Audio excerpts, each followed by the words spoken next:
మన పద్దులు కూడా మాట్లాడే అవకాశం తక్కువ ఉంది. అందువల్ల కొంచెం సమయం ఎక్కువ ఇవ్వండి దయచేసి.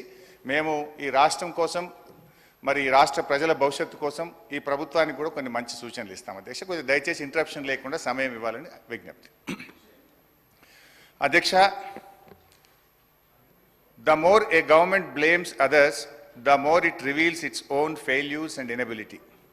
ఏ ప్రభుత్వమైనా ఇతరులను ఎక్కువగా నిందిస్తుందో ఆ ప్రభుత్వం తన అసమర్థతను, వైఫల్యాలను బయట పెట్టుకుంటుంది.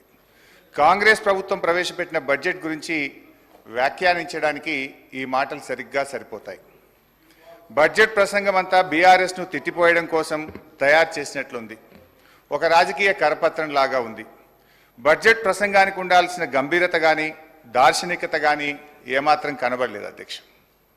ఫార్ములేషన్ ఆఫ్ పాలసీ కన్నా హ్యూమిలియేషన్ ఆఫ్ అపోజిషన్ మీదనే భట్టి గారు ఎక్కువ దృష్టి పెట్టినట్టుగా కనబడ్డది. అధ్యక్ష, నేను సూటిగా ఒక మాట అడుగుతా ఉన్నా అధ్యక్ష, ఎన్ని రోజులు మా పేరు చెప్పి బతుకుతారు? మీరు చేసిందేందో, చెయ్యబోయేదేందో గది చెప్పుంది. 8 నెలలు గడుస్తున్నాయి అధ్యక్ష. మన రాష్ట్రంలో దశ దిశ లేని పాలన నడుస్తుంది. ఈ రోజు వరకు ఒక్క పాలసీని సమగ్రంగా రూపొందించలేదు, ప్రజలకు వెల్లడించలేదు. ఎంతసేపు ఉత్త రాజకీయ వృధా, కాయగొరుకుడు మాటలు, విజన్ లేదు, విషయం లేదు. ఇప్పటి వరకు సాధించిన ఒక విజయం లేదు. ఆర్థిక మంత్రి గారు స్వీపింగ్ కామెంట్స్ చేయడంలో సిద్ధహస్తులని ఈ బడ్జెట్ నిరూపించింది. ఒకవైపు బీఆర్ఎస్ ప్రభుత్వం గత 10 ఏళ్లలో అన్ని రంగాల్లో పూర్తిగా వైఫల్యం చెందిందని రాశారు. మరొక వైపు ఇదే బడ్జెట్లో రాష్ట్ర తలసరి ఆదాయం 3,47,229 రూపాయలని పేర్కొన్నారు. ఇంత సెల్ఫ్ కాంట్రడిక్షనా అధ్యక్ష? ఇంత కన్ఫ్యూజనా అధ్యక్ష? ఇంత కుట్రనా అని నేను అడుగుతా ఉన్నా. ఎందుకంటే 2014లో మా ప్రభుత్వం అధికారం చేపట్టినప్పుడు తెలంగాణ రాష్ట్రం దేశ తలసరి ఆదాయంలో మనం కంపేర్ చేసినప్పుడు, ఇతర రాష్ట్రాలతో కంపేర్ చేసినప్పుడు మనం 11వ స్థానంలో ఉన్నాం. కానీ మా 10 ఏళ్ల పాలన ఫలితం ఈరోజు గోవా, సిక్కిం లాంటి చిన్న రాష్ట్రాలు మినహాయిస్తే తలసరి ఆదాయంలో తెలంగాణ రాష్ట్రం దేశంలోనే నంబర్ 1గా నిలపడం జరిగింది. అధ్యక్ష, నేను అడుగుతా ఉన్న భట్టి గారిని, తలసరి ఆదాయం ఇంత గొప్పగా పెరిగిందంటే 10 ఏళ్ల మా పాలన ఫలితమా, 8 నెలల మీ పరిపాలనలో పెరిగిందా? దయచేసి చెప్పాలని చెప్పి నేను కోరుతా ఉన్నా. ఒకసారి గుండె మీద చేసుకొని చెప్పండి, ఎవరి పరిపాలనలో ఈరోజు దేశంలో తలసరి ఆదాయంలో ఈ రాష్ట్రం మొదటి స్థానంలో నిలబడ్డది? అధ్యక్ష, 4.5 లక్షలు లేని జిఎస్డిపిని 14.5 లక్షల పైకి తీసుకుపోయింది మా బీఆర్ఎస్ పాలననా, మీ 8 నెలల కాంగ్రెస్ పాలననా అని నేను అడుగుతా ఉన్నాను అధ్యక్ష.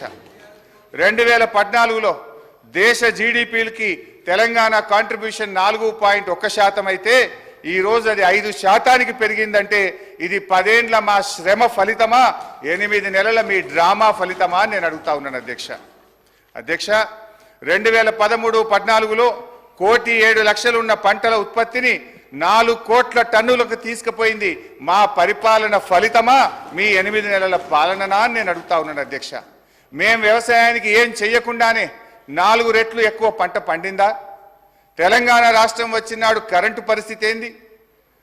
ఆనాడు ఏం పరిస్థితి? అడ్డు అదుపు లేని కరెంటు కోతలు, పారిశ్రామికవేత్తలు ఇందిరా పార్క్ దగ్గర ధర్నాలు, వ్యవసాయానికి అర్ధరాత్రి కరెంట్లు, గృహ అవసరాలకు పట్టబగలు కరెంటు కోతలు. కానీ 6 నెలల్లోనే పరిస్థితి చక్కదిద్ది వ్యవసాయానికి చాలినంత కరెంట్ ఇచ్చాం. 2 ఏళ్ల వ్యవధిలో అన్ని రంగాలకు నాణ్యమైన 24 గంటల కరెంట్ ఇచ్చిన ప్రభుత్వం మా ప్రభుత్వం కాదా అధ్యక్ష? ఇవన్నీ చూస్తుంటే ఈ చెయ్యి పార్టీ వాళ్ళు కూడా చెవులలో పుష్పగుచ్చాలు పెడతారని భట్టి గారి ప్రసంగం విన్నాక అర్థమవుతా ఉంది అధ్యక్ష. అధ్యక్ష, 5 దశాబ్దాల కాంగ్రెస్ పరిపాలనలో తెలంగాణ స్థాపిత విద్యుత్ సామర్థ్యం 7,778 మెగావాట్లు. పురోభివృద్ధి లేదని మీరు చెప్పిన ఒక్క దశాబ్దంలోనే తెలంగాణ స్థాపిత విద్యుత్ సామర్థ్యం 19,483 మెగావాట్లకు పెరిగింది. మీరు చేసిన దానికంటే 3 అంతలు చేశాం. ఈ మధ్య అదనంగా 1,400 మెగావాట్లు ఎన్టీపీసీ నుంచి కూడా వచ్చింది. మీ ఇందిరమ్మ రాజ్యంలో తలసరి విద్యుత్ వినియోగం ఎంతుందో తెలుసా? 1,196 యూనిట్లు. అనుకున్నంత అభివృద్ధి సాధించలేదని గౌరవ ఆర్థిక మంత్రి గారు చెప్పిన బీఆర్ఎస్ పాలనలో తలసరి విద్యుత్ వినియోగం 2349 యూనిట్లకు పెరిగింది అధ్యక్ష. ఇదంతా కాదు బట్టన్న స్పీకర్ గారు, ఇంత పెరిగింది అంత పెరిగిందని సరే లెక్కలు నేను చెప్తా, బుక్కులలో ఉంటుంది. కుల్లా మీరు ఒక్క 10 నిమిషాలు టీ బ్రేక్ ఇవ్వండి. నేను బట్టి గారు పోయి అసెంబ్లీ ముంగట గన్ పార్క్ మీద రోడ్డు మీద నిలబడతాం. రోడ్డు మీద పోయే 10 మందిని బీఆర్ఎస్ పాలనలో కరెంటు మంచిగుందా, కాంగ్రెస్ వచ్చిన 8 నెలల కరెంటు మంచిగుందా అని అడుగుదాం. కుల్లా జనం చెప్తారు కదా అధ్యక్ష. మాది బాగలేదు పురోభివృద్ధి సాధించలేదని మాటలు చెప్తే అయిపోతుంది అధ్యక్ష. అధ్యక్ష చివరికి ఈ కరెంటు గురించి అధ్యక్ష గౌరవ మన సభానాయకులు ఇదే అసెంబ్లీలో అప్పుడు తెలుగుదేశం పార్టీ శాసనసభ్యుడిగా ఇటువైపు ఉండి ఆనాటి కాంగ్రెస్ ప్రభుత్వం మీద రేవంత్ రెడ్డి గారు అన్న మాటలు ఒక్కసారి నేను గుర్తు చేయదలుచుకున్నా. ఆనాటి కాంగ్రెస్ పాలనలో తన తండ్రి గారు చనిపోతే ఊర్లో దహన సంస్కారాలు చేసిన తర్వాత కరెంటు లేకపోతే గంటల సేపు ఎదురు చూసి కరెంటు లేక నీళ్లు లేక నెత్తి మీద నీళ్లు చల్లుకొని ఇంటికాడికి పోయినా అని రేవంత్ రెడ్డి గారు ఆనాటి కాంగ్రెస్ పాలనలో కరెంటు పరిస్థితి గురించి ఇదే సభలో చెప్పారు అధ్యక్ష. ఇవాళ పరిస్థితి ఏడికి వచ్చిందంటే చివరికి గౌరవ మంత్రులు ముఖ్యమంత్రి గారు ఎక్కడన్నా మీటింగులు పెట్టుకుంటే జనరల్ గా పోలీసు వాళ్ళు భద్రత కోసం వెళ్తారు అధ్యక్ష. మీటింగ్లకు పోలీసు వాళ్ళు పోయి భద్రత కోసం వాళ్ళు నిలబడితే అధ్యక్ష ఈ రోజు కరెంటోళ్ళు పోయి మాత్రం నిలబడుతున్నారు అధ్యక్ష. పోలీసు వాళ్ళతో పాటు ఏడ మంత్రి గారి మీటింగ్ ఉన్నా ముఖ్యమంత్రి గారి మీటింగ్ ఉన్నా కరెంట్ వాళ్ళు జనరేటర్లు పట్టుకొని మాత్రం ఉంటున్నారు అధ్యక్ష. ఆ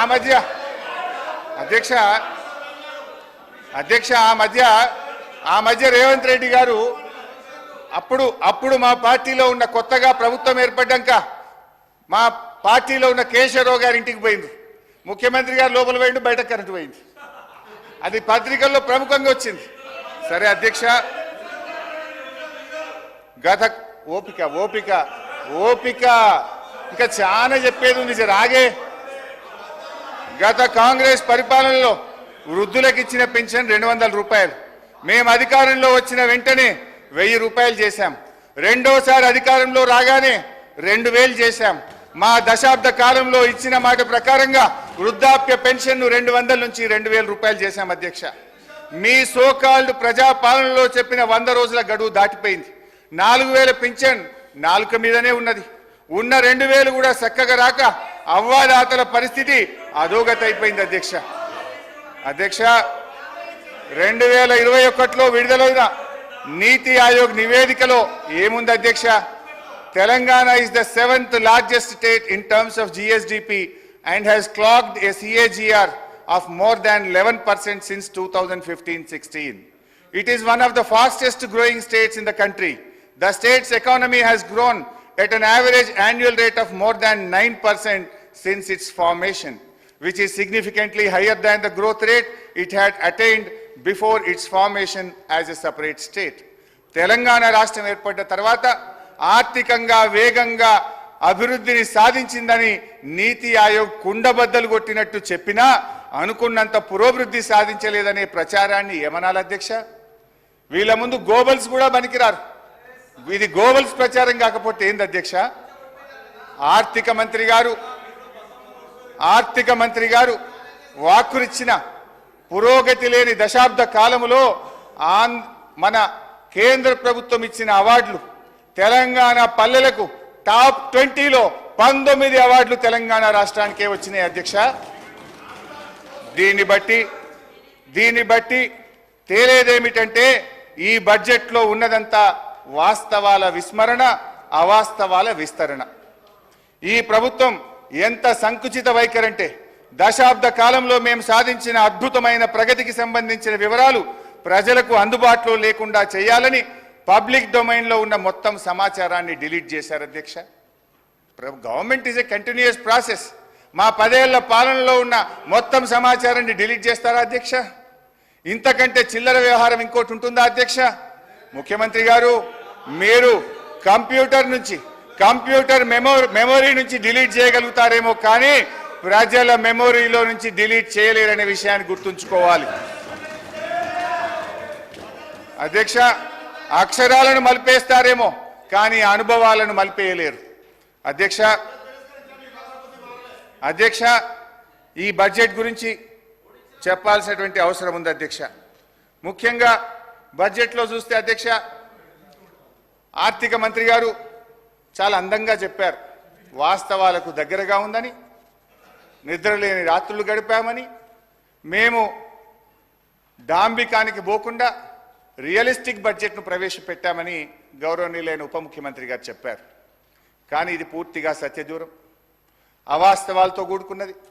రానటువంటి బడ్జెట్లో ఆచరణ సాధ్యం కానటువంటి, ఆదాయం రానటువంటి లెక్కలతో బడ్జెట్ను కూర్చేటువంటి ప్రయత్నం చేశారు. అధ్యక్ష, నిన్ననే మనం అసెంబ్లీలో మాట్లాడాం. కేంద్ర ప్రభుత్వం మన రాష్ట్రానికి అన్యాయం చేస్తుందని, బడ్జెట్లో ఒక్క రూపాయి ఇవ్వలేదని, ఈ రాష్ట్రానికి జరిగిన అన్యాయం మీద మన తీవ్రమైన నిరసనను కేంద్రానికి తెలుపుతూ అసెంబ్లీలో తీర్మానం చేశాం. భట్టి గారు కూడా ఇదే అసెంబ్లీలో పోయినసారి మాట్లాడారు. ఇది అసెంబ్లీ రికార్డు, దీని నుంచి కూడా చదివి వినిపిస్తాను. అయితే బడ్జెట్లో ఏం పెట్టారు భట్టి గారు? 2023-24 సంవత్సరంలో, అంటే ముగిసిన ఆర్థిక సంవత్సరంలో కేంద్ర ప్రభుత్వం నుంచి మనకు వచ్చినటువంటి గ్రాంటు 9,729 కోట్లు. కానీ బడ్జెట్లో ఎంత పెట్టారు ఈ సంవత్సరం? మీరు 21,635 కోట్లు పెట్టారు. అంటే పోయిన సంవత్సరం ఇచ్చినంత కూడా ఇయ్యలేదని, తెలంగాణకు మొండి చేయి చూపిందని ఇదే సభలో మనం తీర్మానం చేస్తాం. కానీ మీరేమంటారు? 21,636 కోట్లు కేంద్ర ప్రభుత్వం నుంచి వస్తుందని భట్టి గారు ఈ బడ్జెట్లో పెట్టారు. గౌరవనీయులైన భట్టి విక్రమార్క గారు పోయినసారి అసెంబ్లీలో మాట్లాడుతూ ఏమన్నారో ఒక్కసారి చదివి వినిపిస్తాను అధ్యక్ష. మన రాష్ట్రం పేజ్ నంబర్ 19 పారాగ్రాఫ్ 1. మన రాష్ట్రం ఏర్పడిన నాటి నుండి గత సంవత్సరం వరకు కూడా గ్రాంట్ ఇన్ ఎయిడ్స్ దాదాపు 8,000 కోట్ల నుంచి 10,000 కోట్లు దాటడం లేదు. ప్రతి సంవత్సరం గ్రాంట్ ఇన్ ఎయిడ్స్ మనం ఆశిస్తున్నాం కానీ కేంద్రం నుంచి ఏమీ రావడం లేదని చెప్తూ ఉన్నారు.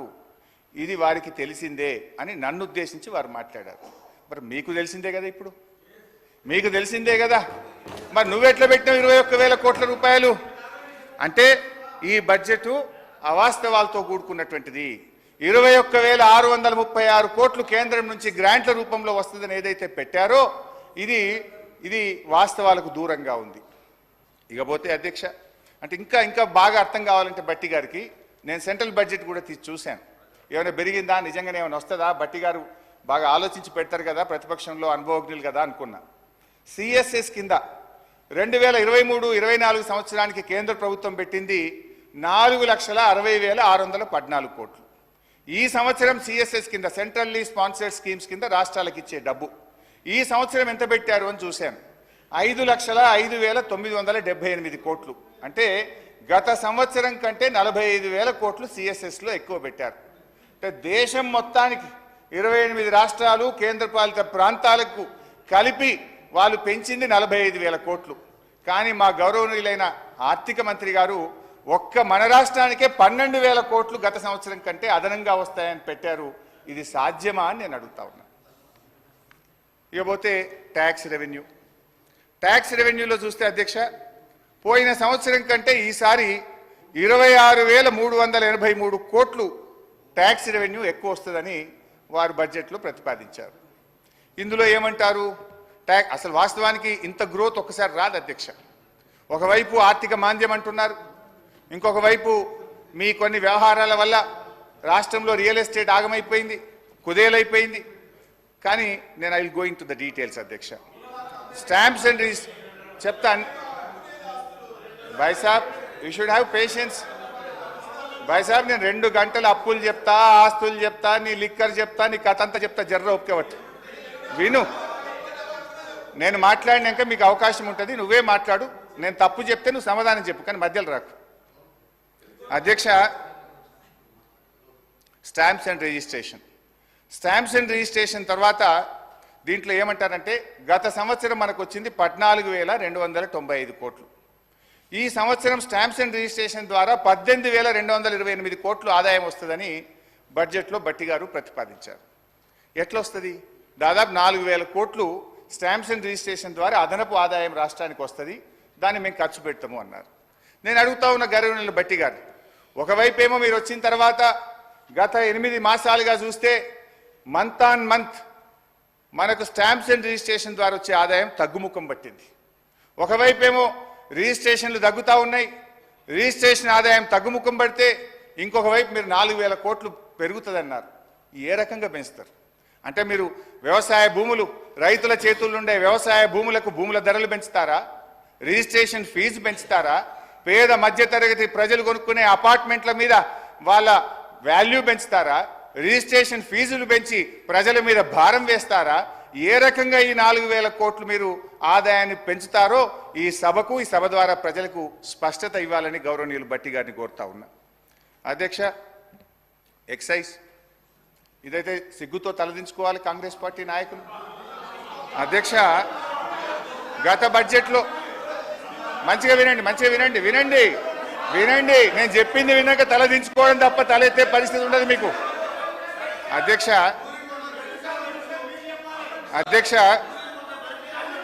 ప్లీజ్ అధ్యక్ష, 2023-24లో ఎక్సైజ్ ద్వారా ఈ రాష్ట్రానికి ప్రతిపాదించిన బడ్జెట్ ఆదాయం 19,884 కోట్లు. 19,884 కోట్లు. ఇందులో ఏముంటుందంటే అధ్యక్ష, ఈ 19,884 కోట్లు ప్రతి 2 సంవత్సరాలకు ఒకసారి షాప్స్ యాక్షన్ పెడతాం. ఈ ఇయర్ ఉండదు షాప్ యాక్షన్స్, పోయినసారి అయింది, మళ్ళీ నెక్స్ట్ ఇయర్ వస్తుంది. అయితే ఆ షాప్ యాక్షన్స్ పెట్టినప్పుడు 2,000 కోట్లు అదనంగా వస్తుంది. అయితే ఈసారి ఆదాయం లేకపోయినా గౌరవనీయులైన భట్టి గారు ఎక్సైజ్ ట్యాక్స్ మీద వచ్చే ఆదాయం ఎంత? 25,617 కోట్లు పెట్టారు. అంటే ఎక్సైజ్ సుంకం ద్వారా పోయిన సంవత్సరం కంటే 5,773 కోట్లు అదనంగా వస్తుందని చెప్పి ఈ బడ్జెట్లో ప్రవేశపెట్టారు. అంతేకాదు వ్యాట్ బై ఎక్సైజ్, వ్యాట్ రూపంలో మరో 2,760 కోట్లు ఎక్సైజ్ మీద ఆదాయం ఎక్కువ వస్తుందని పెట్టారు. అంటే పోయిన సంవత్సరం కంటే కూడా ఈ బడ్జెట్లో 5,773 ప్లస్ వ్యాట్ మీద 2,000 అంటే 7,773 కోట్ల రూపాయలు గత సంవత్సరం కంటే ఎక్సైజ్ మీద ఆదాయం ఎక్కువ వస్తుందని బడ్జెట్లో పెట్టారు. బడ్జెట్ మీద మొత్తం ఆదాయం ఎంత ఆశిస్తుంది తెలుసా అధ్యక్ష? ఈ ప్రభుత్వం ఎక్సైజ్ అండ్ వ్యాట్ కలిపి 42,000 కోట్ల 49 రూపాయలు ఎక్సైజ్ రూపంలో ఆదాయం సంపాదిస్తామని బడ్జెట్లో గౌరవ ఆర్థిక మంత్రి పెట్టారు. 42,000 కోట్లు. అధ్యక్ష, అంటే గతంలో ఇదే భట్టి గారు ఇదే అసెంబ్లీలో మాట్లాడారు. అప్పుడు ఉన్నది 25,000 కోట్ల ఆదాయం, వీళ్ళు 42,000 కోట్లు చేసింది. ఇప్పుడు ఏం మాట్లాడినరో భట్టి గారు ఎక్సైజ్ మీద నేను వినిపిస్తా అధ్యక్ష. అంటే ప్రతిపక్షంలో ఒక మాట, అధికారంలోకి రాగానే మర్చిపోతారు. గ్రామీణ ప్రాంతాల్లో మద్యం సమస్య అత్యంత భయానకంగా మారింది. బెల్ట్ షాపులు పెట్టి జనాన్ని విపరీతంగా పీడిస్తున్నారు. దీని గురించి ఆలోచన చేయండి అధ్యక్ష. ఆ రోజు గ్రామానికో బెల్ట్ షాప్ ఉంది. ఇప్పుడు మీరు చెప్పిన 42,000 కోట్లు కావాలంటే గల్లీకో బెల్ట్ షాప్ పెట్టారు. మీరు గల్లీకో బెల్ట్ షాప్ పెట్టే పరిస్థితి వచ్చింది అధ్యక్ష. ఇంకా అధ్యక్ష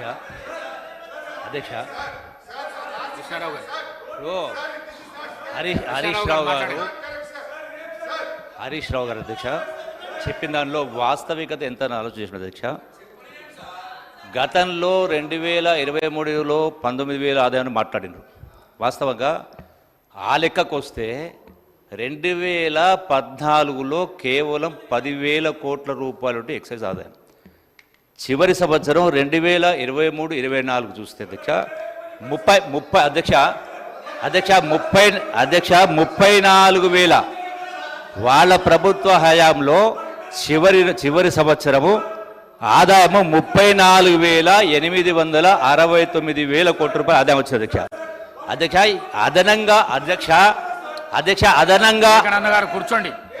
అదనంగా చూయించిన ఆదాయం అయితే ఉంది అధ్యక్ష.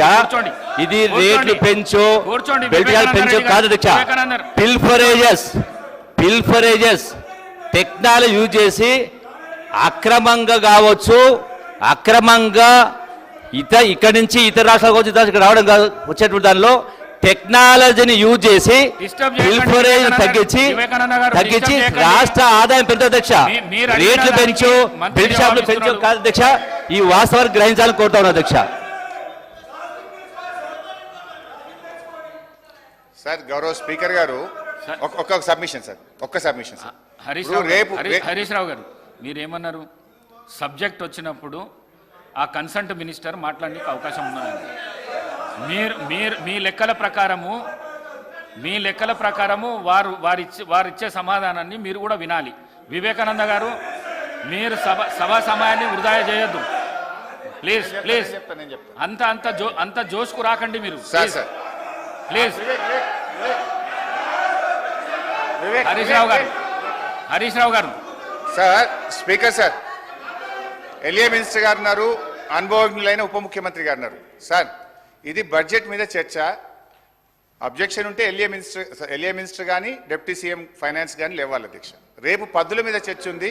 పద్దుల మీద రేపు చర్చ ఉన్నప్పుడు కన్సర్న్ మినిస్టర్స్ని చెప్పమనండి, అభ్యంతరం లేదు. ఇప్పుడు నేను ఒక్క శాఖకు ఒక మంత్రి లేస్తే నేను ఇప్పుడు 32 శాఖలు మాట్లాడాలి. అందరు లేస్తారా మంత్రులు? They have to answer. రేపటి నుంచి పద్దులు ఉన్నాయి, దాని మీద మాట్లాడమనండి ఒకటి. ఇప్పుడు ఏదన్నా చెప్పాల్సి ఉంటే డిప్యూటీ సీఎం చెప్పాలి, నేను డీవియేట్ అయితే ఎల్ఏ మినిస్టర్ గారు మాట్లాడాలి, లేదా సభానాయకుడికి అవకాశం ఉంటుంది.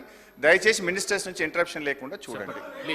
అయితే గౌరవనీయులు మన జూపల్లి కృష్ణారావు గారు ఎక్సైజ్ మంత్రి గారు వాస్తవాలు ఒప్పుకున్నందుకు వారికి ధన్యవాదాలు. 7,000 కోట్లు పెంచుతున్నాం. ఈసారి ఎక్సైజ్ మీద 42,000 కోట్ల ఆదాయాన్ని మేము గల్లీకో బెల్ట్ షాపు పెట్టి ప్రజల రక్త మాంసాలు పీల్చి పిప్పి చేసి వసూలు చేస్తామని ఆయన హరీష్ రావు గారు డిప్యూటీ సీఎం అధ్యక్ష ఆగండి. డిప్యూటీ సీఎం గారు అధ్యక్ష హరీష్ రావు గారు ఇంతకుముందు లెజిస్లేటివ్ అఫైర్స్ మంత్రిగా కూడా చేశారు, ఫైనాన్స్ మినిస్టర్గా కూడా చేశారు. ఉండమ్మా.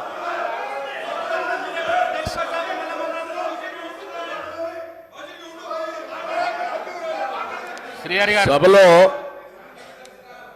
ఇవాళ 10 సంవత్సరాలు వాళ్ళ ఆర్థిక విధ్వంసం చేసి రాష్ట్రాన్ని అప్పులపాలు చేసి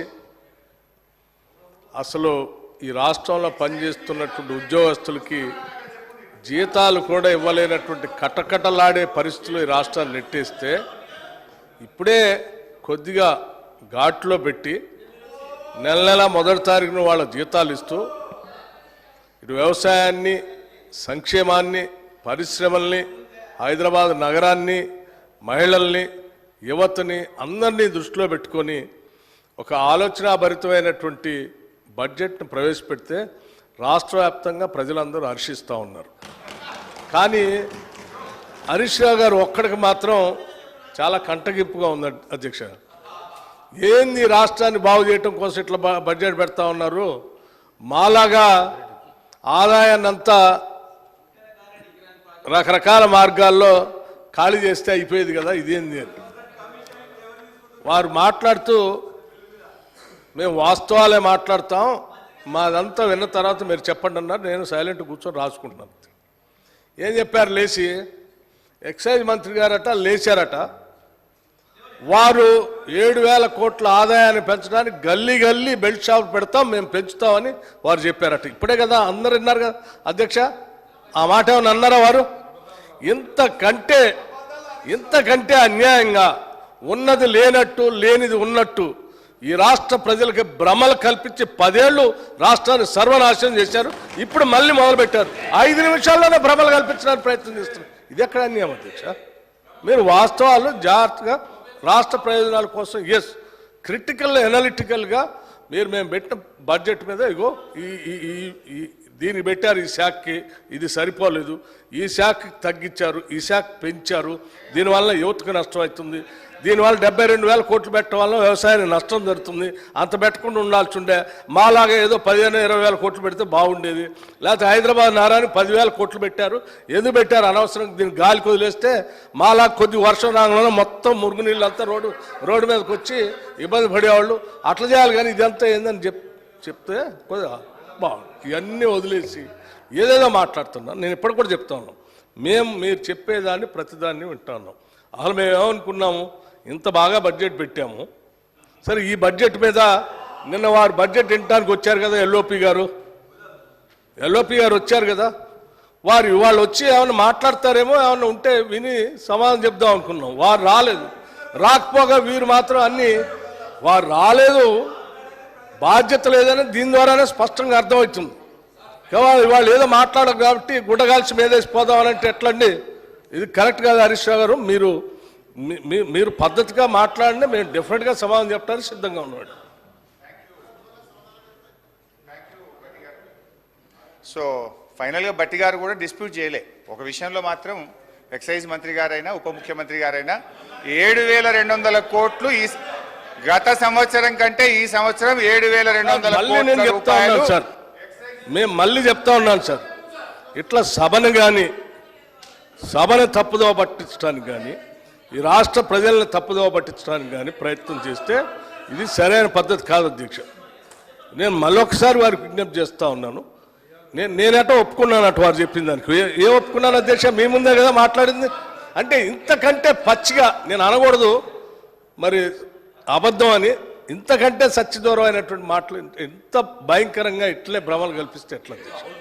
అది హౌస్లో నిమిషాల్లోనే, రోజులు కూడా కాదు, నిమిషంలోనే ఎంత భ్రమలు కల్పిస్తే ఎట్లా? సార్ ఇప్పుడు నేను ఏం తప్పు చెప్పలేదు అధ్యక్ష. పోయిన ఆర్థిక సంవత్సరం కంటే ఈ ఆర్థిక సంవత్సరం ఎక్సైజ్ మీద 7,200 కోట్ల రూపాయల ఆదాయం పెరుగుతుంది. ఈ సంవత్సరం 42,000 కోట్ల రూపాయలు ఎక్సైజ్ మీద మేము ఆదాయం తెచ్చుకుంటామని బడ్జెట్లో పెట్టారా లేదా బట్టి గారిని చెప్పమనండి. మళ్ళీ ఒకసారి చెప్తా మీకు లెక్కలన్నీ మీరు మాట్లాడేటప్పుడు. అయినా మీరు తొందరపడుతున్నారు కాబట్టి చెప్తున్నాను. ఇప్పుడే చెప్పండి, అప్పటిదాకా ఎందుకు? ఎక్సైజ్లో మేము ఆక్షన్ పెట్టాము గత సంవత్సరం, అందుకే మాకు ఆదాయం పెరిగింది. ఈ సంవత్సరం కదా పెట్టాల్సింది, నిజమే. మేము కూడా అనుకున్నాం ఈ సంవత్సరం కదా ఆక్షన్ పెట్టాల్సింది. మీరు ముందే ఎందుకు కూశారు అధ్యక్ష? ముందే ఎందుకు కూశాను? ఎందుకు కూశారు? మీరు ఈ సంవత్సరం పెట్టాల్సిన ఆక్షన్ మేము ముందే ఎలక్ట్రిక్ కంటే ముందు ఎందుకు పెట్టుకున్నారు? అంటే ఏదో దాంట్లో ఎంత దొరికితే అంత దోసుకుందామనే ఆలోచన మీది, అది తప్ప ఇంకోట. రెండోది నేను ఇంకోటి చెప్తున్నా. ఏంటి అధ్యక్ష? టానిక్ లాంటి షాప్స్, దుకాణాలు పెట్టి ఆక్షన్ ద్వారా స్పష్టంగా ప్రభుత్వానికి రావాల్సిన ఆదాయాన్ని ప్రభుత్వానికి రానియకుండా, సంబంధం లేకుండా అడ్డగోలుగా మీరు లైసెన్సులు ఇచ్చి టానిక్ లాంటివి పెట్టి ప్రభుత్వానికి రావాల్సిన ఆదాయాన్ని కొద్దిమంది కుటుంబాల చేతుల్లో బయటట్టు చేశారు. అటువంటి దాన్ని మేము పోనీయం. ఆ ఆదాయం అంతా రాష్ట్రానికి వచ్చేటట్టే చేస్తాం. అటువంటి వ్యక్తుల చేతుల్లోకి రాష్ట్ర ఖజానాన్ని పోనీయకుండా మేము జాగ్రత్త కాపాడుతాం. ఆ లెక్కలు కూడా చెప్తాను. మీరు తొందరపడుతున్నారు కాబట్టి ముందే చెప్పాను, ఇంకా ఉంది దాని గురించి అన్ని చెప్తాను. మీరు విన్నారు, ఈ సభను వింటున్న ప్రజలు, చూస్తున్న ప్రజలు కూడా విన్నారు. నేను చెప్పిన 42,000 కోట్లు ఎక్సైజ్ మీద ఆదాయం పెంచుకుంటున్నారు, గత సంవత్సరం కంటే 7,200 కోట్లు పెంచుతున్నారు అనే దాన్ని డిస్ప్యూట్ చేయలేదు. నేను చెప్పింది నిజం. అయితే వారు కొన్ని స్వీపింగ్ రిమార్క్స్ చేసినారు. మేము ఏదైనా తప్పు చేస్తే మీరు ప్రభుత్వంలో ఉన్నారు, ఎంక్వైరీ వేయండి, చర్యలు తీసుకోండి, వీఆర్ ఎట్ లిబర్టీ. కానీ బాధ కలిగే అంశం ఏంటంటే, గౌరవనీయులైనటువంటి మన సభానాయకులు సభలో లేరు. గతంలో మా మీద ఆరోపణలు చేశారు. తెలంగాణ బెల్ట్ షాపులు తెలంగాణ అయిందని, బొందలగడ్డ తెలంగాణ అయిందని వీళ్ళు మాట్లాడారు. మరి ఇప్పుడు మీరు మద్యాన్ని నియంత్రించి బెల్ట్ షాపులు ఎత్తేస్తామని మీ ఎన్నికల మేనిఫెస్టోలో చెప్పారు. నిజంగా మద్యాన్ని నియంత్రిస్తే, బెల్ట్ షాపులు ఎత్తేస్తే ఆదాయం 42,000 కోట్లు ఎట్లొస్తుంది? అంటే మీరు బెల్ట్ షాపులు ఎత్తేస్తారా, గల్లీకి ఒక బెల్ట్ షాప్ పెడతారా, లేదు ఏ రకంగా ఆదాయం తెస్తారో గౌరవనీయులు ఆర్థిక మంత్రి గారు సమాధానం చెప్పేటప్పుడు చెప్పమనండి. నేనేమంటున్నా అంటే, మీరు ఆదాయం పెరుగుతుంది అన్నారు. ఆ 7,000 కోట్ల రూపాయల ఆదాయం ఎట్లా పెరుగుతుందని ప్రభుత్వం భావిస్తున్నది? ఏ రూపంలో పెంచుకుంటారో మీ సమాధానంలో చెప్పండి. నేను బడ్జెట్లో చూశాను అధ్యక్ష. బడ్జెట్లో ఒక 2 విషయాలు చెప్పారు. బీర్ల మీద ఆదాయం 2,760 కోట్లు పోయిన సంవత్సరం బీర్ల మీద ఆదాయం వస్తే, ఈ సంవత్సరం బీర్ల మీద 3,500 కోట్ల ఆదాయం వస్తుంది అన్నారు. అంటే బీర్ ధర పెంచుతారా, ఎట్లా వస్తుందో చెప్పండి. రెండవది, చీప్ లిక్కరు, విస్కీల మీద గత సంవత్సరం 11,000 కోట్లు వచ్చింది, ఈ సంవత్సరం 15,500 కోట్లు వస్తుందని స్పష్టంగా బడ్జెట్లో పెట్టారు. అంటే చీప్ లిక్కరు విస్కీల ధర పెంచి ప్రజల మీద భారం వేస్తారా? ఎట్లొస్తుందో సమాధానం చెప్పండి. స్ట్రైట్గా అడుగుతున్నాను. సో మొత్తంగా ఈ ఎక్సైజ్ ఆదాయాన్ని దయచేసి ప్రజలను, ఈ తెలంగాణను బొందలగడ్డ తెలంగాణ చేయకండి, బెల్ట్ షాపులు ఎత్తేయండి, ఈ ఆదాయాన్ని ఇంకో రూపంలో ప్రయత్నం చేయండి. కానీ ఎక్సైజ్ ఆదాయాన్ని పెంచి పేదలకు, ప్రజల మీద భారం వేయొద్దు, మద్యాన్ని ప్రోత్సహించొద్దని మీ ద్వారా ప్రభుత్వానికి విజ్ఞప్తి చేస్తున్నా. అధ్యక్ష అన్నా, నేను ఇంకా 5 పైసలే మాట్లాడింది, చాలా చెప్పేది జరాగుంది.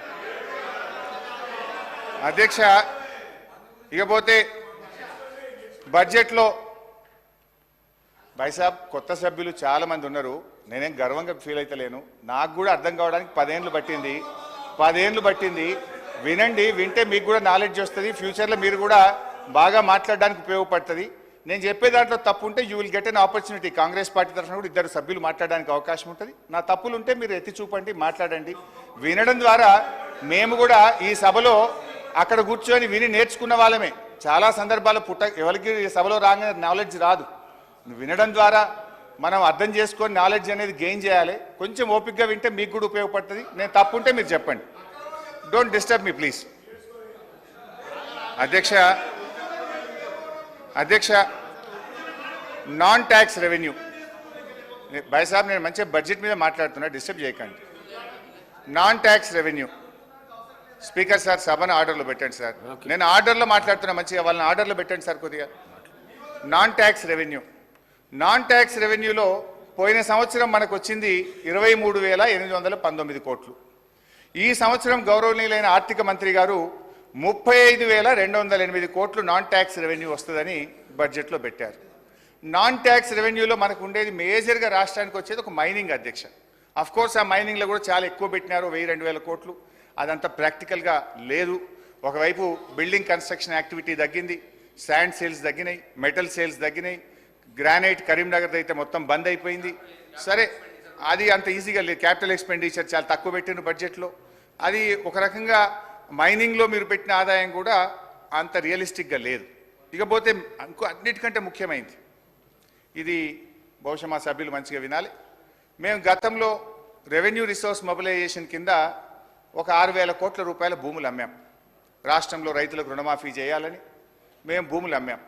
అప్పుడు ఇదే కాంగ్రెస్ పార్టీ నాయకులు, మన సభానాయకులు రేవంత్ రెడ్డి గారు ఏమన్నారంటే, భూములు పెద్దలిచ్చిన ఆస్తి, మన సోకుల కోసమో మనం బతకడానికో మనము భూములు అమ్మవద్దు అని నాడు ముఖ్యమంత్రి గారు చెప్పారు.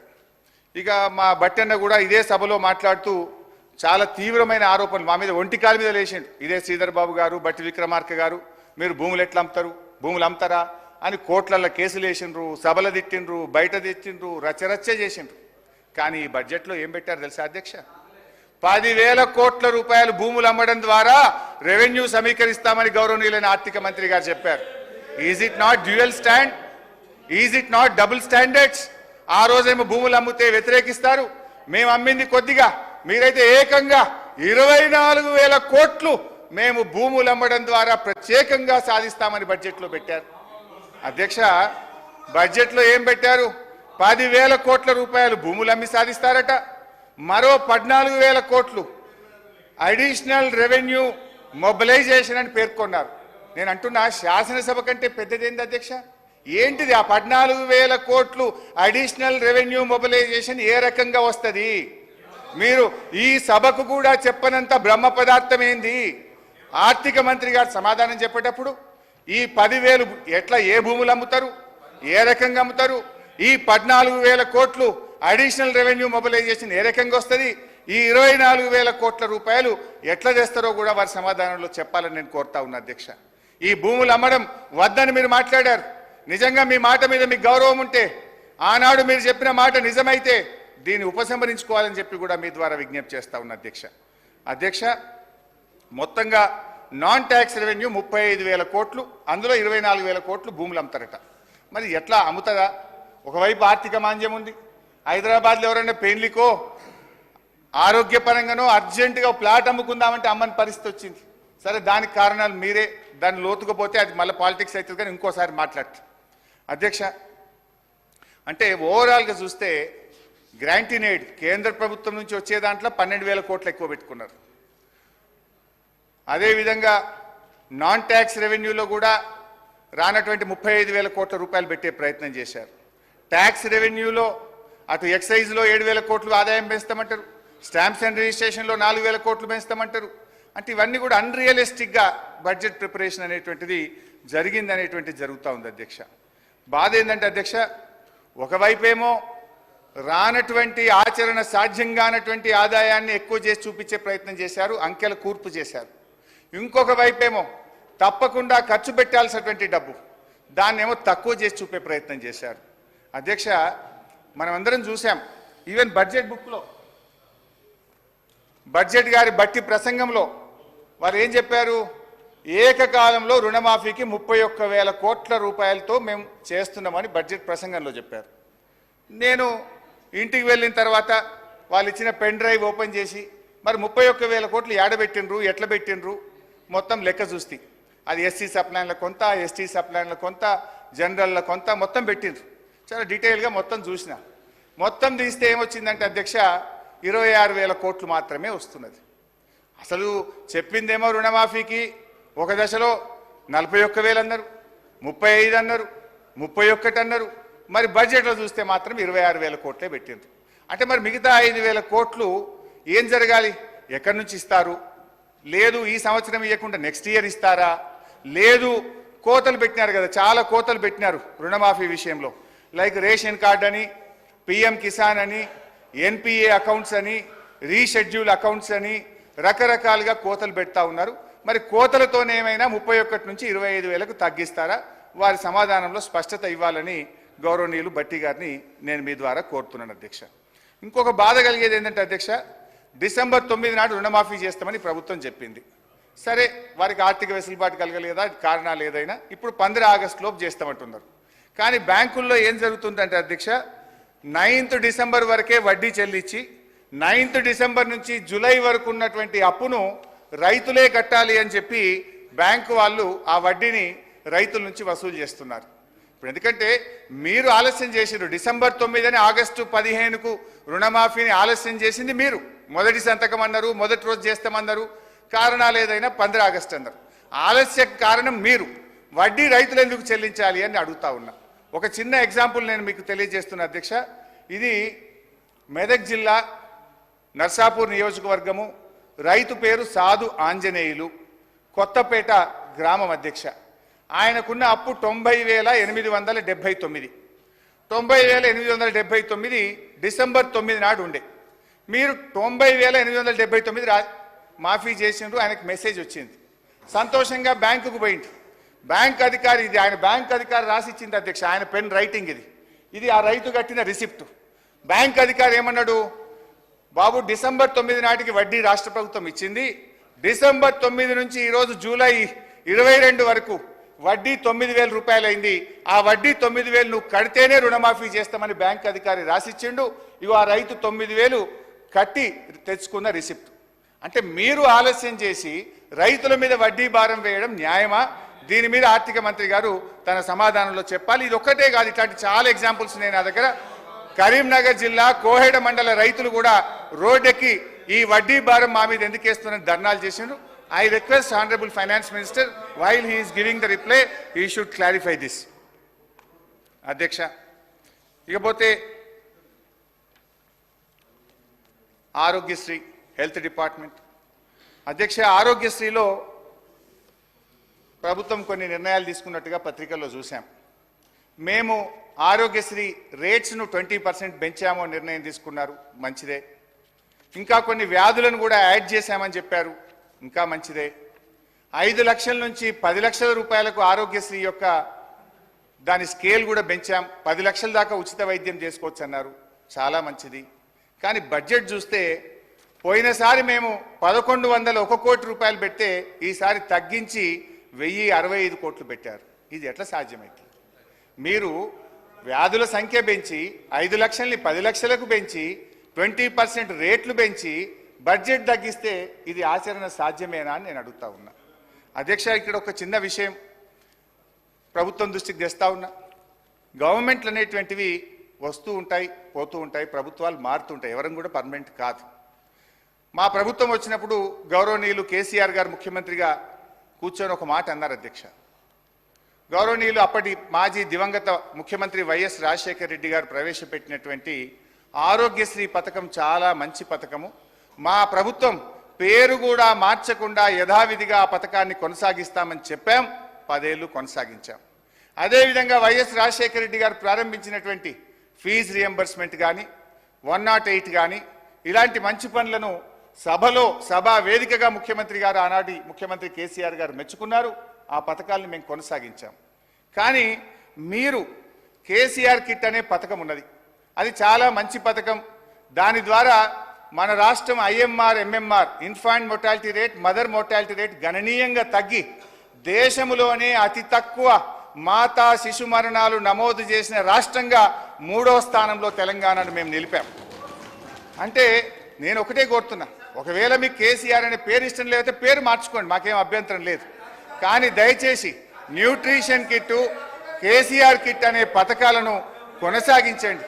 మీరు పేరు మార్చుకున్నా మాకు అభ్యంతరం లేదు, కానీ రాజకీయాల కోసం ఆ పేద గర్భిణీ స్త్రీల కడుపు కొట్టకండి, రేపటి పుట్టబోయే బిడ్డల భవిష్యత్తు మీద దెబ్బ కొట్టకండి. న్యూట్రిషన్ కిట్, కేసీఆర్ కిట్ పథకాలను దయచేసి కొనసాగించాలని మీ ద్వారా ప్రభుత్వాన్ని నేను కోరుతా ఉన్నా అధ్యక్ష.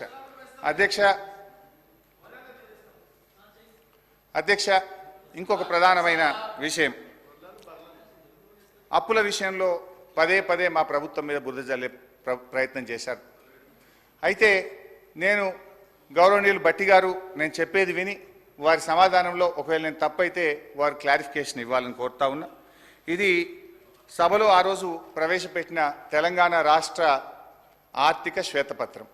ఇదే విషయాన్ని తన బడ్జెట్ ప్రసంగంలో కూడా నిన్న గౌరవనీయులు భట్టి గారు బడ్జెట్ ప్రసంగంలో కూడా చెప్పారు. నేను సభ రికార్డు కూడా సెట్ చేయాలనుకుంటున్నా, వాస్తవాలు కూడా మీ ముందు, మీ ద్వారా గౌరవ ప్రభుత్వం ముందు, ప్రజల ముందు పెట్టాలనుకుంటున్నా. అధ్యక్ష, బీఆర్ఎస్ ప్రభుత్వం 6,71,757 కోట్ల రూపాయల అప్పు చేసిందని పదే సభలో బయట కూడా చెప్తా ఉన్నారు. నిన్న బడ్జెట్ ప్రసంగంలో కూడా చెప్పారు. డిసెంబర్ 23 నాడు మీరు విడుదల చేసిన శ్వేతపత్రంలో 4 రకాల అప్పులను మీరు చూపించారు. అందులో 2 రకాల అప్పులేమో రాష్ట్ర ప్రభుత్వం చెల్లించాల్సినటువంటి అప్పులు, 2 రకాల అప్పులేమో రాష్ట్ర ప్రభుత్వం చెల్లించదు, రాష్ట్ర ప్రభుత్వం మీద భారం లేనటువంటి అప్పులు. అందులో అధ్యక్ష, గవర్నమెంటు హామీ లేనిది, ప్రభుత్వం చెల్లించనిది 59,414 కోట్లు. గవర్నమెంట్ హామీ ఉండి ప్రభుత్వం చెల్లించవలసిన అవసరం లేనిది 95,462 కోట్లు. ఈ రెండు కలిపితే 1,54,876 కోట్లు. అంటే మీరు చెప్పిన 6,71,757లో ఈ 1,54,876 కోట్లు తీసేస్తే అది 5,16,881 కోట్లు.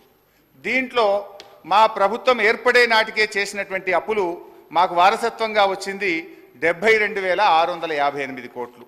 దాన్ని కూడా తీసేసినప్పుడు 4,44,223 కోట్లు. ఈ 4,44,233 కోట్లలో వారసత్వంగా ఉమ్మడి ఆంధ్రప్రదేశ్ ప్రభుత్వం నుంచి వచ్చిన, అంటే ప్రభుత్వము హామీ ఇచ్చి ప్రభుత్వమే చెల్లించేటువంటి ఎస్పీవీకి సంబంధించిన 11,609 కోట్లు ఉన్నాయి. దాన్ని కూడా మనం తొలగించినట్టయితే 4,32,614 కోట్లు.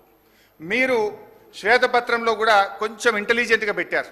అది ఏం పెట్టారంటే, మా ప్రభుత్వం దిగిపోయే నాటికి ఎంత ఉంటుందో పెడితే బాగుండు. వీళ్ళు ఏం పెట్టిండ్రు, FRBM లోన్స్ 2023-24 BE, అంటే మేము డిసెంబర్లోనే మీ గవర్నమెంట్ వచ్చింది, డిసెంబర్, జనవరి, ఫిబ్రవరి, మార్చ్ 4 నెలల్లో తీసుకుపోయే అప్పును కూడా మా ఖాతాలు వేసిండ్రు. గ్రేట్. అయితే ఆ డబ్బు ఎంత అంటే 6,115 కోట్లు. ఈ 6,115 కూడా తీసేస్తే నెట్ మా 10 ఏళ్ల పాలనలో తెచ్చిన అప్పు 4,26,499 కోట్లు.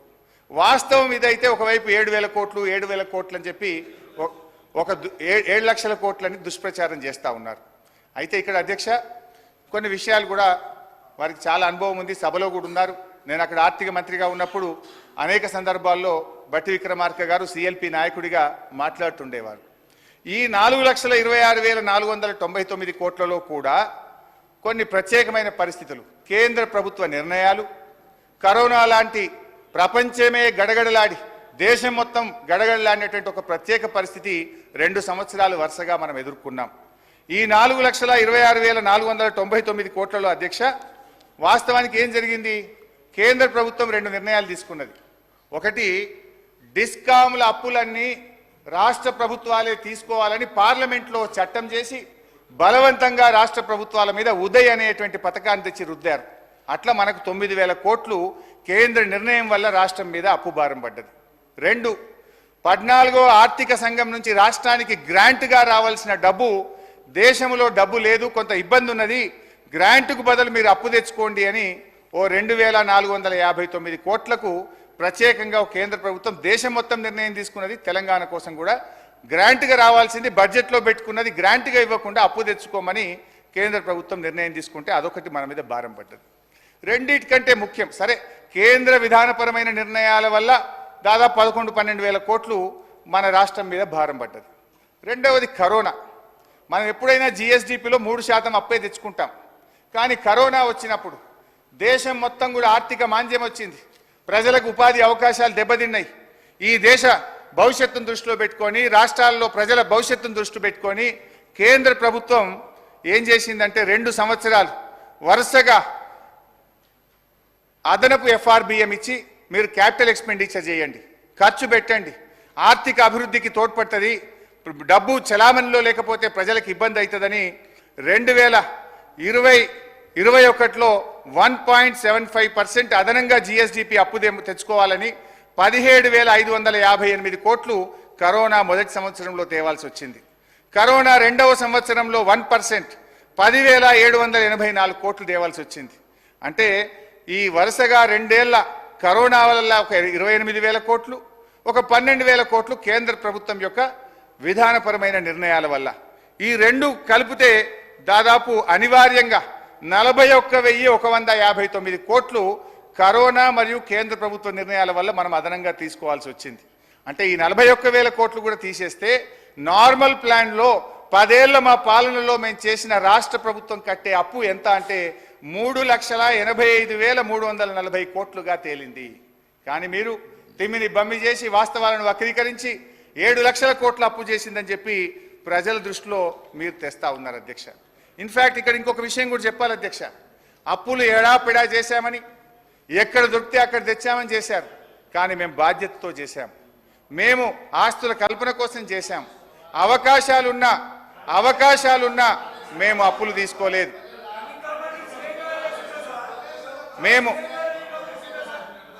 మేము సార్ వద్దు, మీరు ఆగండి.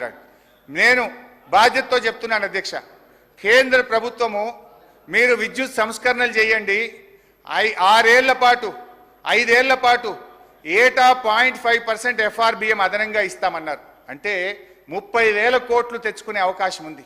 మన పక్కన కాంగ్రెస్ అధికారంలో ఉన్న కర్ణాటకలో విద్యుత్ సంస్కరణలు అమలు చేశారు, ఆంధ్రప్రదేశ్లో చేశారు, దేశంలో అనేక రాష్ట్రాల్లో విద్యుత్ సంస్కరణలు అమలు చేసి వాళ్ళు 30,000 కోట్లు తెచ్చుకున్నారు. ఇదే సభలో సభానాయకుడిగా ఉన్న కేసీఆర్ గారు, నా గొంతులో ప్రాణముండంగా విద్యుత్ సంస్కరణలు అమలు చేయను, ఆ 30,000 కోట్లు మాకు అవసరం లేదు, ఒక పని తక్కువ చేసుకున్నా సరే విద్యుత్ సంస్థలను ప్రైవేట్ పరం చేయము, మీటర్లు పెట్టము అని సభానాయకుడిగా చెప్పారు. నిజంగా అప్పు పుడితే మేము తెచ్చుకోవచ్చు అనుకుంటే ఆ 30,000 కోట్లు తెచ్చుకొని ఉండేవాళ్ళం కదా. మేము ఆ రోజు ఆ అవకాశం ఉన్నా కూడా దాన్ని వినియోగించుకోలేదంటే మా బాధ్యత ఈ రాష్ట్రం పట్ల, భవిష్యత్ తరాల పట్ల ఎంత బాధ్యతాయుతంగా వ్యవహరించామో కూడా ఒకసారి గుర్తు తెచ్చుకోవాలి. అధ్యక్ష, హరీష్ రావు గారు 1 మినిట్. సభ ఒకవేళ 1 అవర్ ఉంటే ఇండియన్ నేషనల్ కాంగ్రెస్కు సంబంధించిన వాళ్ళు 65 మంది ఉన్నారు, 32 నిమిషాలు మాట్లాడాలి. 2 గంటలు నడిస్తే 65 నిమిషాలు మాట్లాడాలి, 3 గంటలు నడిస్తే 97 నిమిషాలు మాట్లాడాలి. బీఆర్ఎస్కు సంబంధించిన వాళ్ళు 38 మంది ఉన్నారు కాబట్టి 1 అవర్ నడిస్తే 19 నిమిషాలు మాట్లాడాలి, 2 అవర్స్ నడిస్తే 38 మినిట్స్ మాట్లాడాలి, 3 అవర్స్ నడిస్తే 57 మినిట్స్ మాట్లాడాలి. బీజేపీకి సంబంధించిన 8 మంది ఉన్నారు కాబట్టి 1 అవర్ నడిస్తే 4 నిమిషాలు, 2 అవర్స్ నడిస్తే 8 నిమిషాలు, 3 అవర్స్ నడిస్తే 12 నిమిషాలు.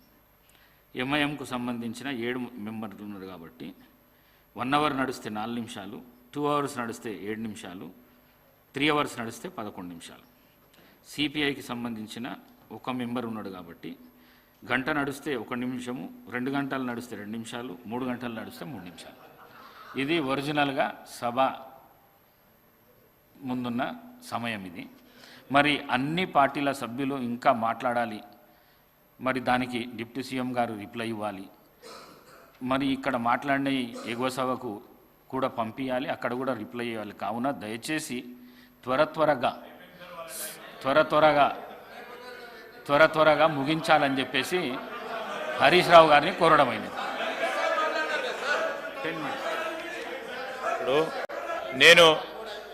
ఇప్పుడు మీరు చెప్పిన సూచన మేరకు భయపడేది లేదా? హౌస్ నడిపియాలా? ఏం మాట్లాడుతున్నారు? భయపడేది ఉంటే మేము సభను డెమోక్రటిక్గా నడిపియాలనే ఉద్దేశం మా ముఖ్యమంత్రి గారిది, మా ప్రభుత్వాన్ని స్పష్టంగా చెప్తా ఉన్నాం. ఎన్ని గంటలైనా మాట్లాడటానికి మేము సిద్ధంగా ఉన్నాం. కానీ సభా సమయాన్ని దృష్టిలో పెట్టుకొని, ఎందుకంటే వారు కూడా చెప్పారు ఇంతకుముందు, మేము 10 సంవత్సరాలు ఇక్కడ కూడా కూర్చున్నాం మాకు తెలుసని, వారి అనుభవాన్ని కూడా దృష్టిలో పెట్టుకొని వారు ఇప్పటి వరకు గంట సేపు మాట్లాడారు అధ్యక్ష. 1 అవర్ 10 o'clock to 11, 60 నిమిషాలు పూర్తి స్థాయిలో సమయమైంది. పూర్తి స్థాయిలో సమయం కూడా అయిపోయింది. నేను దయచేసి చెప్తా ఉన్నాం అధ్యక్ష, ఈరోజు ఇక్కడే కాదు, గౌరవ డిప్యూటీ చీఫ్ మినిస్టర్ గారు మళ్ళా కౌన్సిల్కి వెళ్ళాలి, అక్కడ కూడా సమాధానం చెప్పాలా. సీనియర్ శాసనసభ్యులు మండే ట్యూస్డే అనే దానికి ఇది బడ్జెట్ సెషన్కి సంబంధించిన అంశం అధ్యక్ష. మేము చేసే కార్యక్రమం చేస్తూ ఉన్నాం. దయచేసి సభా సమయాన్ని దృష్టిలో పెట్టుకొని క్లుప్తంగా సంక్షిప్తంగా మాట్లాడే అనుభవం ఉంది. మరి నేను ఈరోజు కూడా చెప్తా ఉన్నాం, ఇప్పటికే పూర్తి స్థాయిలో గంట సమయం అయింది. గౌరవనీయుల హరీష్ రావు గారు మాట్లాడి ఇంకోరు సభ్యులకి మళ్ళా వారి సమయం అయిపోయింది కనుక ఇంకోరు సభ్యులకి ఇచ్చే అవకాశం ఇవ్వని కోరుతా ఉన్నాను. స్పీకర్ సార్, ఇది 2023-24 బడ్జెట్ అసెంబ్లీ ప్రతి అధ్యక్ష. అప్పుడు కాంగ్రెస్ పార్టీకి 6 సభ్యులు, గౌరవనీయులు ఈనాటి ఉప ముఖ్యమంత్రి, ఆనాటి సిఎల్పి నాయకులుగా వారి నాయకత్వంలో 6 ఉండేవారు. వారు ఆ రోజు 11:30కు అధ్యక్ష 11:30కు స్టార్ట్ చేసి 12:30 దాకా గంట సేపు వితౌట్ ఏ సింగిల్ ఇంటరప్షన్, ఒక్క మంత్రి కూడా లేవకుండా నాన్ స్టాప్ 1 అవర్. చదువు బుక్ పంపిస్తా చూడు, రికార్డు ఇది, నేనేం మాట్లాడతాను, చదువుకో బాబు. అమ్మగారికి ఈ బుక్ చూసుకుంటారు. అయితే నేను ఒకటే చెప్తా ఉన్నా స్పీకర్, అప్పుడు కూడా ప్రొసీజర్ పరంగా రూల్ 152 మేరకు ఈరోజు మేము చెప్తా ఉన్నాం, 18 మంది కాంగ్రెస్ శాసనసభ్యులు ఉండటం, దానికి సంబంధించే అక్కడ ఉన్న గౌరవ శాసనసభాపతి గారు కూడా ఆ విధంగా సమయం ఇవ్వటం జరిగింది. ఇప్పుడు మళ్ళా లెక్కలకు పోతే తప్పు ఒప్పు అన్నీ కూడా అయితే అధ్యక్ష, నేను ఈరోజు చెప్తా ఉన్నాను, దయచేసి సభా సమయాన్ని దృష్టిలో పెట్టుకోమని కోరుతా ఉన్నాం. లెక్కలు చాలు చేసింది మీరా నేనా? లెక్కలు చాలు చేసింది మీరు లెక్కలు చెప్తే నేను చెప్పాల్సి వచ్చింది. నేను చేయలే కదా, నేను మాట్లాడేటోని ఆపి లెక్కలు చెప్పింది మీరు. అధ్యక్ష, దయచేసి నేను కోరేది ఒకటే, బడ్జెట్ కంటే ఈ శాసనసభకు ప్రధానమైంది ఇంకోటి ఉండదు. ఈ శాసనసభకు అత్యంత ప్రాధాన్యత కలిగినటువంటి అంశం, శాసనసభలో చర్చించాల్సిన అంశమే బడ్జెట్. బడ్జెట్కే టైం లేదంటే ఇది ఎక్కడి పద్ధతి అధ్యక్ష? ఒకరు కాదు, ప్రధాన ప్రతిపక్షంలో 2-3 మాట్లాడేటువంటి ఆనవాయితీ ఉంటుంది. సో కైండ్లీ నేను మిమ్మల్ని కూడా లోపలికి వచ్చి కూడా రిక్వెస్ట్ చేసిన, బడ్జెట్ మీద ఎంత చర్చ జరిగితే మీకు ఇంకా 4 ఏళ్ళు మీ ప్రభుత్వానికి అవకాశం ఉంది. మేమేమన్నా తప్పులో ఒప్పులో ఎత్తి చూపితే అందులో న్యాయం ఉంటే మీరు సరి చేసుకుంటే మీకే మంచి పేరు వస్తుంది. బేసిజాలకు పోయి మమ్మల్ని మాట్లాడనీయక మా గొంతు నొక్కితే నష్టం జరిగేది మీకే. So you should take in a sportive manner. మేము చెప్పే దాంట్లో వాస్తవాలు తీసుకొని సరి చేసుకుంటే మీకే మంచి పేరు వస్తుంది. లేదు మీరు చెయ్యరనుకో, ప్రజల్లో మీకు చెడ్డ పేరు వస్తుంది. మా గొంతు ఈడ నొక్కుతారేమో కానీ ప్రజల గొంతు అయితే నొక్కలేరు కదా, ప్రజాక్షేత్రంలోనైతే మా గొంతు నొక్కలేరు కదా. So please try to give me at least ఇంకొక గంటన్నర సేపు ఇవ్వాలి అధ్యక్ష. I need 2.5 hours. ఇప్పుడు మొదటి గంటలో ఉప ముఖ్యమంత్రి గారు 3 సార్లు లేచిండ్రు, జూపల్లి గారు 1 సారి లేచిండ్రు, శ్రీధర్ బాబు గారు 2 సార్లు లేచిండ్రు. ఆల్మోస్ట్ 20 minutes టైం వాళ్ళే తీసుకున్నారు అధ్యక్ష. ఇకపోతే అధ్యక్ష సార్ 2.5 hours ఏంటి సార్? అరే సార్ 1 hourలో సంక్షిప్తంగా చెప్పదలుచుకునేది వారికి కూడా తెలుసు అధ్యక్ష. ఆల్రెడీ 1 hour అయిపోయింది, ఇంకా 2.5 hours అంటే అధ్యక్ష. శ్రీధర్ బాబు గారు 1 hourలో 20 నిమిషాలు మీరే మధ్యలో ఇంటరప్ట్ చేసి చేయకపోతే ఈ పాటికి నా 20 నిమిషాలు సేవ్ అవుతుండే కదా సార్. స్పీకర్ సార్ నేను I don't want to waste my time sir. అయితే అప్పుల గురించి మాట్లాడుతున్నారు, మరి నాణానికి ఒకవైపే చూపిస్తున్నారు కానీ మేము క్రియేట్ చేసిన ఆస్తుల గురించి కూడా ఈ ప్రభుత్వం చెప్పాలి కదా అధ్యక్ష. ఈరోజు మా ప్రభుత్వం వచ్చిన తర్వాత అధ్యక్ష మిషన్ భగీరథ కార్యక్రమాన్ని చేపట్టి ఈ రాష్ట్రంలో ప్రతి ఇంటికి త్రాగునీరిచ్చింది మా ప్రభుత్వం క్రియేట్ చేసిన ఆస్తి కాదా అధ్యక్ష? ఇదే మహబూబ్ నగర్ జిల్లాలో కల్వకుర్తి, నెట్టంపాడు, భీమా, కోయిల్ సాగర్ల మీద 4,000 కోట్లు ఖర్చు పెట్టి 6,36,000 ఎకరాలకు నీళ్ళిచ్చి ఆస్తుల కల్పన చేసింది నిజం కాదా అధ్యక్ష? మొన్న ఈ మధ్య సీతారామ పంపులు ఆన్ చేసి నెత్తిన నీళ్లు జల్లుకున్నారు. 8,000 కోట్ల రూపాయలు సీతారామం మీద ఖర్చు పెట్టింది ఆస్తి కాదా అధ్యక్ష? దేవాదుల మీద 6,000 కోట్లు, ఇవాళ దేవాదుల 300 రోజులు నడిచే విధంగా కట్టిన సమ్మక్క బ్యారేజ్ మీద 2,000 కోట్ల రూపాయలు, కాళేశ్వరంలో 94,000 కోట్లు, పాలమూరు లిఫ్ట్ ఇరిగేషన్ మీద 27,000 కోట్లు, తుమ్మిల్ల భక్త రామదాసు ప్రాజెక్టులను వేగవంతంగా పూర్తి చేసి అటు ఖమ్మం జిల్లాలో ఇటు మహబూబ్ నగర్ జిల్లాలోని ఆలంపూర్కు నీళ్లిచ్చింది నిజం కాదా?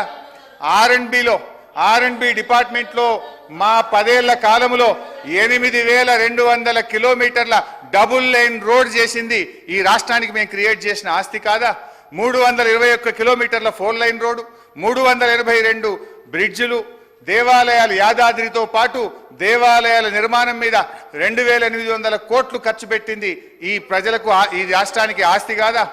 రైతు బంధు మీద 72,000 కోట్లు ఇచ్చాం, రైతు బీమాకు 6,800 కోట్లు, రైతు రుణమాఫీ మీద 28,000 కోట్లు, రైతులకు ఉచిత కరెంటు మీద 61,000 కోట్లు, గొర్రెల పంపిణీకి 5,000 కోట్లు, ఆసరా పెన్షన్లకు 61,000 కోట్లు. మీరు కూర్చుంటున్న